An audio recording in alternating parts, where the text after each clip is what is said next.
하나님 말씀은 베드로전서 4장 7절 8절 함께 읽겠습니다.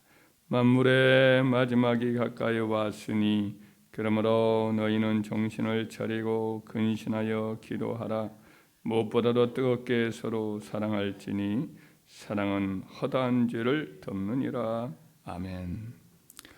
어제 새벽 예배 때에 베드로전서 4장 1절에서 7절까지를 살펴본 바가 있습니다. 당시가 로마의 평화 시대라고 팍스 로마나의 그 평화가 있었던 시대입니다. 뭐 전쟁이 없고 또 여러 나라 간의 갈등, 인종적인 어떤 충돌 이런 것들이 없는 로마가 이제 칼과 창으로 그렇게 평화를 견인할 때입니다. 그렇지만 이제 동시에 기독교회가 이를 통해서 복음을 전파하는 계기가 되었어요. 팔레스타인의 좁은 지역에서 떠나서 넓은 지역으로 복음이 전할 수 있는 계기는 됐지만은 동시에 이제 그 황제 숭배가 이렇게 강요되는 시대가 되었고, 그래서 기독교에 대한 박해도 본격화되는 그런 현실이었습니다. 이 편지를 사도 베드로가 쓰고 몇 년이 안 되어서 5년도 안 된 불과 3, 4년 이 정도 되어서 이제 순교를 당할 그런 때였습니다. 사회적으로는 술 취함, 방탕함, 우상 숭배 이런 것들이 아주 많이 있었던 시대고, 그런 가운데 이제 기독교가 이제 복음을 전하는 그런 가운데에서 또 박해의 어두운 그림자가 점점 짙어지는 시대였습니다. 베드로는 그때를 종말의 때로 인식을 합니다. 그래서 성도들에게 이제 자기 순교를 얼마 안 둔 앞둔 입장에서 당부하는 마음으로 편지를 이제 써 내려가기 시작합니다. 그럴 때에 그들에게 여러 가지를 부탁을 하는데, 그 중에 하나가 오늘 본문의 말씀에 나오는 기도와 또 동시에 사랑과 용서의 삶을 살라, 이렇게 명령을 하고 있습니다. 8절에 보면 무엇보다도 뜨겁게 서로 사랑할지니 사랑은 허다한 죄를 덮느니라, 이렇게 말씀을 했습니다. 사도는 성도들에게 서로 뜨겁게 사랑하라, 이렇게 명령을 합니다. 왜냐하면 박해 시대의 성도들이 사랑으로 하나될 때만이 이길 수 있는 힘을 얻기 때문에 그렇습니다. 예수님도 십자가 지기 전날 밤 제자들에게 많은 시간을 두고 그들에게 가르쳤습니다만은 그들 가운데 가장 강력하게 하신 말씀이 너희가 서로 사랑을 하는 거였습니다. 요한복음 13장 34절 35절에 보면 새 계명을 너희에게 주노니 서로 사랑하라. 내가 너희를 사랑한 것 같이 너희도 서로 사랑하라. 너희가 서로 사랑하면 이로써 모든 사람이 너희가 내 제자인 줄 알리라. 이렇게 사랑하기를 제자들에게 부탁을 했습니다. 그날도 서로 싸우고 다투고 그랬기 때문에 서열 싸움을 하고, 그래서 더더욱 예수님께서 이제 그렇게 명령을 하신 거죠. 마귀의 본질은 서로 이제 이간질하는 거예요. 형제가 서로 싸우고 미워하고 분열을 일으키는 그것이 이제 마귀가 가장 원하는 거죠. 오늘날 이단과 사이비가 출몰하니까 그거는 이제 거짓의 아비인 마귀의 길을 쫓는 자들이기 때문에 그들은 기독교의 하나님의 백성들과 하나 될 수는 없습니다. 많은 그들과 이제 싸우고 그들을 이렇게 분별하고 그러다 보면 교회가 이제 사랑이 식어질 수가 있습니다. 에베소 교회에 대해서 너희가 사랑을 잃었다, 이런 말씀을 했던 이유 중에 하나가 사도 아닌 자들을 분별해내서 물리치는 이런 힘겨운 싸움을 에베소 교회가 당시 했기 때문에 어느 틈에 이제 사랑이 식어지고 그런 면이 없잖아 있었던 거지요. 그러나 이제 기존 교회 내에서도 마귀가 역사를 합니다. 인간의 타락의 본성을 자극을 합니다. 그래서 교단이나 교회 정치 속에 보면은 여러 모양으로 분열의 요소들을 보일 수가 있는 것을 엿보게 됩니다. 그래서 뭐 어떤 출신이라든지 혹은 지역이라든지 학교라든지 이런 걸 가지고 편을 가라고, 그걸 가지고 조금만 걸핏하면 교회의 지도자들이 서로의 고소고발을 하고 이런 것들이 참 부끄러운 분열상을 노출할 때가 적지 않이 있습니다. 교회가 세상보다 도덕적으로 우위가 되지 못하면 세상에 어떤 감동을 줄 수가 없습니다. 사랑하지 않으면 아무 힘이 없는 거지요. 예수님이 그날 제자들이 서로 다툴 때에 일어나셔서 친히 수건으로 허리를 동이시고 제자들의 발을 씻기시면서 끝난 다음에 내가 너희에게 주와 선생이 되어 본을 보였으니 너희도 서로 발을 씻기라 이렇게 말씀을 하셨던 이유도 거기였습니다. 우리가 서로 사랑하지 않으면 교회로서의 그 소금의 역할을 다 이제 잃어버린 셈이 되기 때문에 사도도 마찬가지로 너희가 서로 뜨겁게 서로 사랑하라 이렇게 말씀을 당부를 했습니다. 최선을 다해서 우리도 이 사랑의 불이 꺼지지 않도록 힘쓰기를 주의 이름으로 축원합니다. 특별히 이제 사도가 여기서 또 강조한 사랑 중에 하나가 용서하는 사랑입니다.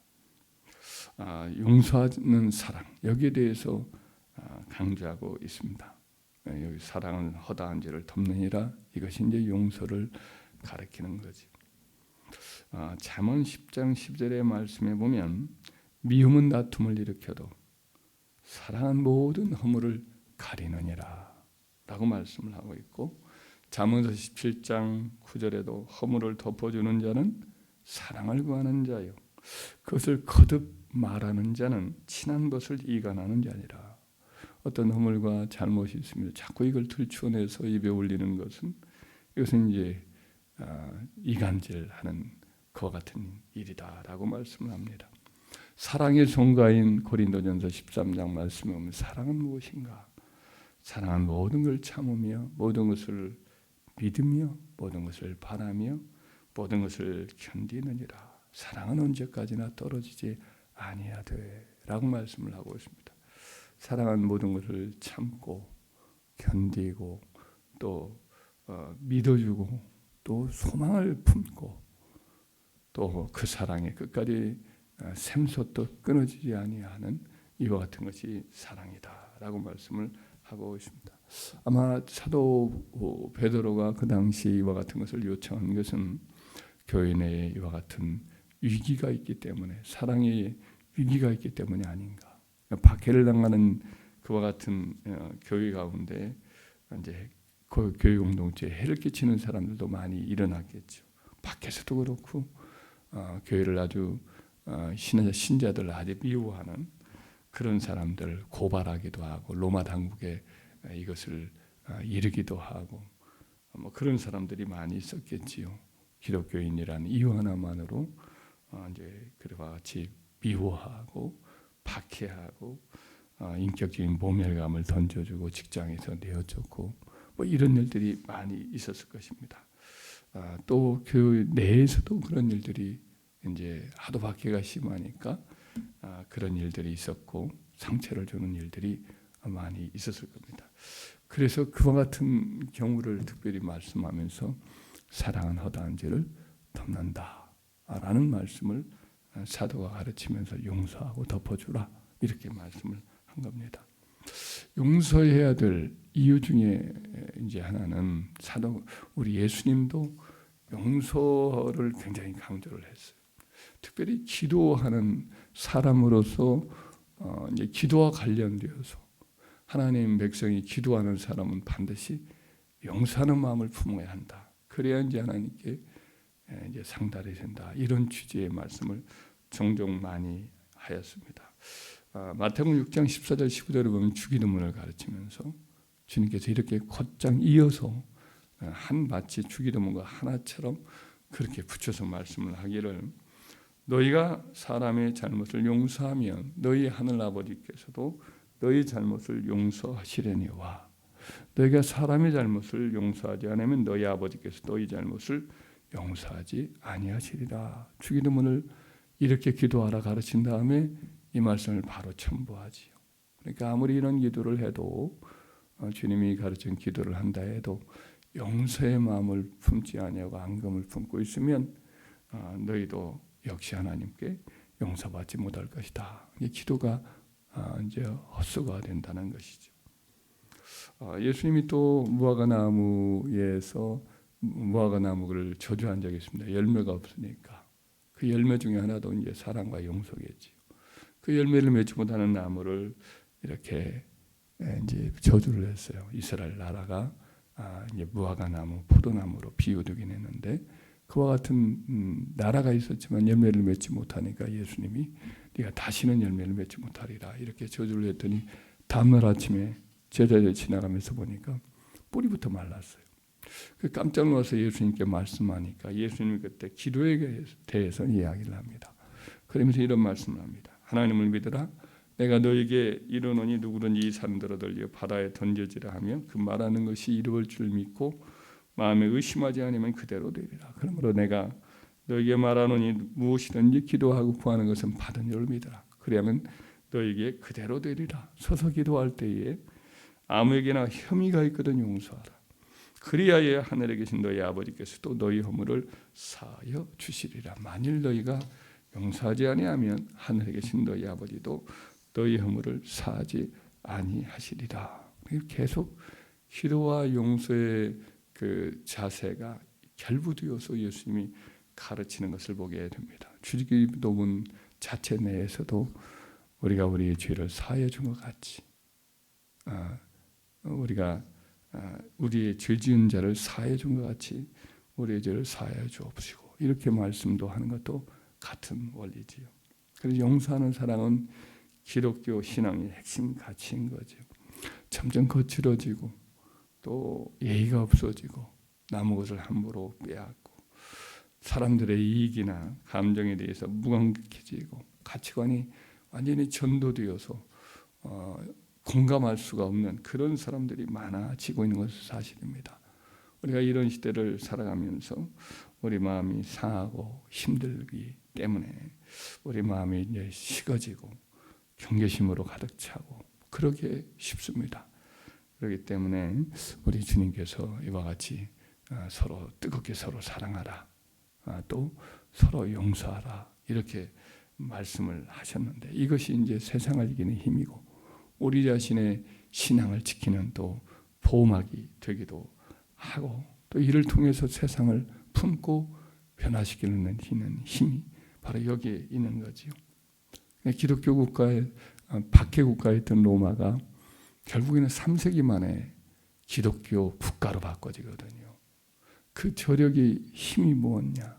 바로 여기에 이제 사랑과 용서다. 이렇게 이해할 수가 있습니다. 그래서 어거스틴의 그 참여력에 보면 그의 동기들이 그 한 친구의 집에서 서로 이야기를 나눕니다. 다 귀족들이고 로마의 그 상층부였던 젊은이들인데 그 정원에 서로 이야기를 하면서 누구누구가 이렇게 해서 지금 카타콤에 들어갔다. 다 버리고 재산도 다 버리고 명예도 다 버리고 기독교 공동체로 들어갔다. 이런 말을 하면서 서로 괴로워하고 어찌하면 좋을까 갈등하는 내용이 나옵니다.